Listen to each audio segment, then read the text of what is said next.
Bonjour tout le monde, alors aujourd'hui je vous retrouve dans une vidéo un petit peu particulière par rapport à ce que j'ai l'habitude de vous proposer, puisque j'ai décidé de vous donner 5 astuces pour apprendre une nouvelle langue aussi facilement que possible. Alors pourquoi je vous parle de ça? En fait moi j'ai une histoire un peu particulière avec les langues, puisque je suis issue d'une famille vietnamienne, même si ça saute pas forcément aux yeux tout de suite, et en fait la première langue que j'ai appris à parler c'était le vietnamien.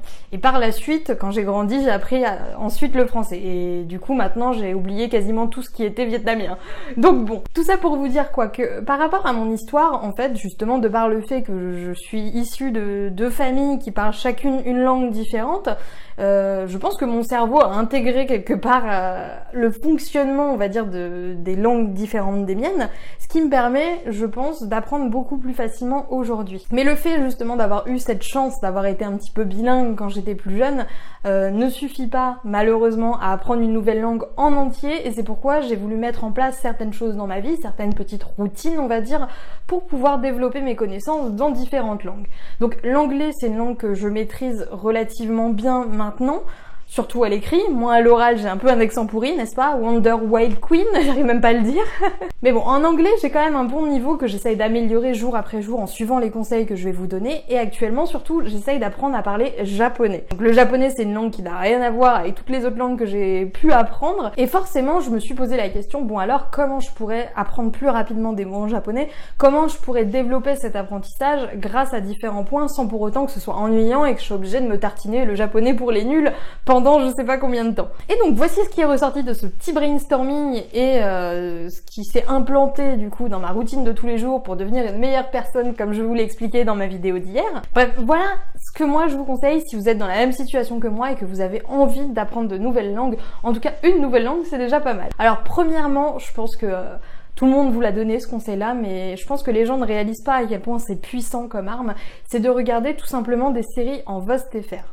En fait, pour tout vous dire, le japonais, j'avais déjà commencé à apprendre ça quand j'étais plus jeune, quand j'avais 13-14 ans, et donc à l'époque, en fait, j'avais appris d'une manière un petit peu originale, puisque j'étais une grande fan des dramas et des mangas en japonais. Et il y avait énormément de ces dramas, donc c'est les séries japonaises qui existaient du coup en japonais mais qui n'existaient pas en français et qui n'étaient disponibles qu'en version sous-titrée. Et je me souviens parfaitement que les 3/4 des mots que j'avais appris en japonais, justement ça venait des séries que je regardais. Parce que à force de lire les sous-titres et d'entendre ce que la personne dit à l'oral, votre cerveau il l'enregistre en fait. Même si vous êtes pas concentré, même si vous faites peut-être pas forcément attention, il y a des mots comme ça qui reviennent et qui restent ancrés dans votre cerveau, et forcément ça vous aide à beaucoup plus apprendre les choses de manière logique en fait. Comme je vous le dis, moi j'ai appris énormément de choses au japonais en regardant des séries en VOST-FR. C'est quelque chose que je vous recommande vivement si vous vous lancez dans l'apprentissage d'une nouvelle langue maintenant, regardez les séries en VOST-FR.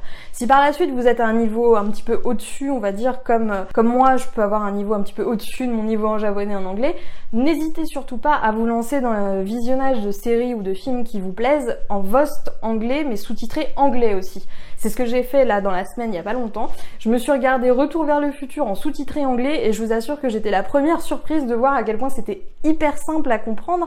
Et le fait de lire les sous-titres en anglais, justement, ça m'a permis de me rendre compte que je connaissais pas mal de choses et qu'il me restait juste des efforts à faire au niveau de l'oral, de la prononciation, etc. Deuxième astuce qui est ma préférée, honnêtement, c'est le fait de chanter à tue-tête. Je suis une grande fan de plusieurs groupes anglais, comme je le disais, c'est sûrement ça qui m'a fait aimer l'anglais. Je vous le disais aussi dans une de mes vidéos, j'ai toujours rêvé d'être chanteuse. Alors je vous laisse deviner que quand je suis toute seule à la maison en train de travailler, c'est Concert City pour tous mes chats. Mais finalement, j'ai réalisé quelque chose, c'est que le fait de chanter en anglais, ça vous permet justement d'apprendre à parler anglais. Parce que dans la manière de chanter des gens, alors certes, il y a une mélodie, il y a une façon différente de prononcer les mots, mais si vous connaissez la chanson par cœur, que vous êtes capable de la chanter sous la douche, vous allez vous entraîner à la prononcer correctement et peut-être de mieux en mieux la chanter. Donc si vous avez une langue comme ça que vous souhaitez apprendre, cherchez un groupe que vous aimez bien, qui chante en cette langue-là, apprenez les chansons par cœur et éclatez-vous à les chanter à fond dans votre appart si jamais il y a personne, ou sous la douche, ou n'importe où, en fait n'importe où vous pouvez vous permettre de chanter à tue-tête. Sincèrement, moi c'est quelque chose qui m'a permis d'apprendre énormément en anglais surtout. Je me souviens encore à l'époque où j'étais en terminale L que les 3/4 de mes dissertations c'était des paroles de chansons dont je me souvenais et que je recopiais bêtement. Donc c'est bien la preuve que quelque part ça vous permet d'entrer certaines informations dans votre cerveau. Et je trouve quand même que c'est une manière géniale d'apprendre une nouvelle langue. Troisième astuce, lire dans cette langue-là. Alors je suis d'accord, c'est peut-être pas forcément simple de se tartiner un livre entier dans une langue inconnue, surtout si on démarre. Mais vous savez énormément de livres qui sont exprès en fait pour les gens qui essayent d'apprendre à lire en anglais ou qui essayent d'apprendre à lire en espagnol ou en différentes langues. Je suis sûre que sur Amazon vous trouverez votre bonheur. Moi en tout cas j'ai vu ça dans une librairie où je me suis rendue il y a pas longtemps. Il y avait bien un rayon avec les livres bilingues, c'est-à-dire que vous avez et le livre en français et le livre en anglais, ce qui vous permet d'apprendre énormément. Et je pense vraiment que le fait de lire des livres en anglais, c'est quelque chose qui peut être utile à beaucoup de monde. En particulier si vous êtes comme moi entrepreneur et que vous avez envie de vous former en lisant un maximum de livres sur le sujet. Il faut savoir que dans le monde du business, le monde de l'entrepreneuriat, les 3/4 des livres intéressants sont en anglais. Donc si vous voulez apprendre l'anglais et qu'en plus de ça, vous voulez vous former au business, c'est parfait, jackpot. Vous n'avez qu'à lire des livres en anglais et essayer de vous améliorer de cette manière-là. Méthode numéro 4, que je peux malheureusement pas vous montrer puisque je filme avec mon portable, c'est les applications. Moi, je me sers de plusieurs applications en fonction des langues. Pour le japonais, j'ai l'application Drops. En fait, c'est une application où vous apprenez uniquement les mots de vocabulaire. Et pour l'anglais, je suis sous Duolingo. Vous avez un nombre monstrueux d'applications qui vous permet d'apprendre une nouvelle langue facilement et c'est gamifié en fait. Vous avez l'impression de jouer à un jeu, vous avez vraiment pas l'impression d'apprendre une nouvelle langue, même si bien sûr forcément le mec vous parle en anglais dans l'application, donc vous vous dites bien que quelque part ça vous vient, mais vous avez quand même l'impression de vous amuser, de jouer et je trouve que c'est une manière beaucoup plus agréable d'apprendre que de se tartiner des cours d'anglais. Même si c'est peut-être pas forcément aussi efficace. Vous avez aussi l'application Mosalingua qui apparemment est très très bien, en tout cas qui est très recommandée par Olivier Roland dans son livre Tout le monde n'a pas eu la chance de rater ses études. Je vous invite à regarder un petit peu ce qui se trouve sur le marché en fonction de la langue que vous voulez apprendre, que vous voulez développer, de la télécharger et tous les jours vous passez 10 minutes à jouer à l'appli et c'est terminé. Ce qu'il faut savoir sur l'apprentissage, que ce soit d'une nouvelle langue ou en général, c'est que le plus efficace c'est de faire des petites sessions d'apprentissage plutôt que de faire une grosse session d'apprentissage et puis plus rien d'un coup. Si vous fixez l'objectif d'utiliser une appli pour apprendre une langue, ne serait-ce que 10 minutes par jour pendant un mois, je vous assure que ça fera la différence. Et si vous êtes plutôt dans cette optique-là, moi je vous recommande vraiment de jeter un coup d'œil à l'application Drops sur laquelle donc j'apprends le japonais puisque ça vous apprend plusieurs mots chaque jour. Comme me l'a dit un de mes amis il y a pas longtemps, dans une langue, le vocabulaire c'est le ciment et les briques c'est la grammaire. Mais avec juste des briques, si vous poussez le mur, tout tombe.